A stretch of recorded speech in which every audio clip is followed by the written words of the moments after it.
The schedule's not going to get any easier for Florida. You got LSU, you got Miami, Texas, A&M, Mississippi State, who just upset Arizona State. Then you got the cocktail party. How many more games does Billy Napier last? That's the question I'm going to pose to you. Again, he was extended in the offseason. I mean, last year was a success by any measure, but you lose to South Florida, you change everything. You change the entire conversation, and it recontextualizes that really tough schedule. And you look down at now and say, well, with that loss, where do the wins come from? Mississippi State, you're right, pulling off the upset over Arizona State, storming the field, their first win over a top 25 non-conference opponent since 1991. They get it done. That is no longer a, quote, layup for you. If you're Florida, this is panic time because you look down that schedule and nothing is guaranteed anymore. So I don't know. I mean, the extension and the guaranteed money is going to be prohibitive in a world of college football where everybody has money. But that money is finite. I mean, once you start spending it, it's gonna dry up pretty quick. You can't be wasting your resources paying out buyouts and things like you used to. So it's going to be really hard, especially as you're trying to put together a $20 million roster because everybody else is doing it too, and you're trying to stay in that college football playoff discussion year round. It just makes the calculus that much more complicated. So I would say in olden times, he wouldn't make it to October.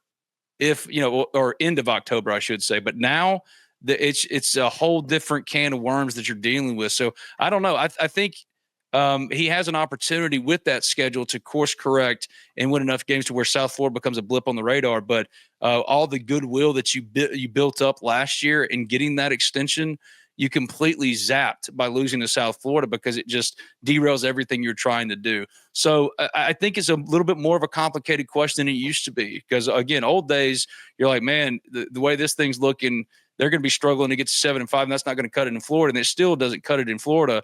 But figuring out how to make the money work, especially as you're trying to put together a multi-million-dollar roster when everybody else is doing the same, it's going to be really hard. I mean, you could honestly say today, Mississippi State is in a better place than Florida. And that's crazy, but it's true because they've got their staff. They've got their marquee win. Meanwhile, Florida, they were just getting back on your side, Billy Napier, last year with what you were able to do, including the upset of Ole Miss in November, where DJ Lagway looked like the future of college football. To be honest with you, and I said this last week here on Game Runs Deep, in a culture, in a college football environment, starved for star power, specifically a quarterback, DJ Lagway was the guy I was buying all the stock in, and I wasn't alone. I know Ari Wasserman, my coworker over at 0-3, man, he was all about DJ Lagway. He checks so many boxes as far as what he is and what he could be that you thought, man, Florida could be something. You did not factor in a loss to South Florida. So to answer your question in a roundabout way, I don't know. I don't know what exactly they do now, but it's harder than it used to. And if you're going to make that move, you better be willing to pay out more than you've ever paid out before because the cost of doing business has only gone up and the price of the brick just keeps going up more and more every single week. No doubt. I mean, I think it honestly comes down to LSU. That's going to be a tough one. I mean, it is a nice rivalry game, and I know Florida will bring their best, especially after getting caught by South Florida. But to me, it comes down to what happens against Miami. And that's really going to be the key. I mean, if you lose to Miami and you lose to South Florida in the same season, the way Florida State is playing right now, you appear to be the weakest team in the state. You know what I mean? So to me, that's not going to be big. And then, of course, Texas A&M. And then by the time, to me, if you get to Mississippi State and you've lost all of those games, that's hey, fire Napier season. But like you're saying, you've seen less firings, especially a year ago, because of obviously the way the college sports has changed. The days of paying out Jimbo Fisher $70 million not to coach for you is administrative malpractice in college athletics now, right? I mean, yeah, it's bad. You want to get rid of them, but dude, there are so many other considerations now as far as the money you're paying out that you have to guard every single dollar. So it's going to be hard, but you're right, man. I didn't think about it in that way. You lose to South Florida, Miami. Florida State goes and gets a big win over Alabama, just absolutely shreds a non-con opponent last week, 73 to something. I mean, they took care of business against a lesser opponent. So if you're Florida, just to where it could be an absolute disaster. Like there still is potential on this roster because I believe in DJ Lagway, and I could be completely wrong, that they could very well beat LSU. If you beat LSU or if you beat Miami or both of them, all is well in a lot of ways. Because listen, 2-loss Florida is going to make the college football playoff. It's just you've made the road so much harder for yourself and damn near impossible because South Florida was always a part of the win-loss conversation as far as, oh, yeah, we got that one. So can you get to 9? Can you get to 10? Now, how you get there is so much more treacherous and available for just falling off a cliff. So if you're Florida, you're in the worst position you could possibly be in after week 2. This is not what you were planning for, and you're going to have to tie your boots tight, man, and get after it. And if you don't, you're right. I mean, at the end of the day, it only takes a certain amount of people being motivated enough to pay out the money that's going to be required to get done what they want to get done. I mean, you're seeing the same thing with Kalen DeBoer at Alabama. I mean, you had the story last week.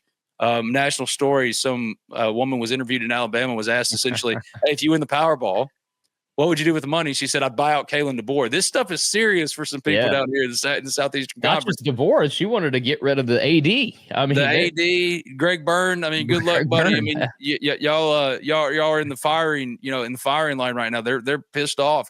And Florida, I mean, it only takes the right booster or boosters, give them the right motivation to go out there and get it done. I mean, look at Bryce Underwood also in Michigan. He's committed to LSU, and then Tom Brady and a billionaire alumni decide, oh, yeah, well, we want him to be our quarterback. If they decide they want to get rid of Billy Napier, they'll figure it out. But, it's not as easy as it used to be. I promise you that. And if you're paying out $70 million buyouts to coaches or not to coach your team in this environment, you're handicapping yourself. You're cutting off one of your arms and putting in, let alone tying it behind your back. So, it's a bigger conversation, but you're right, man.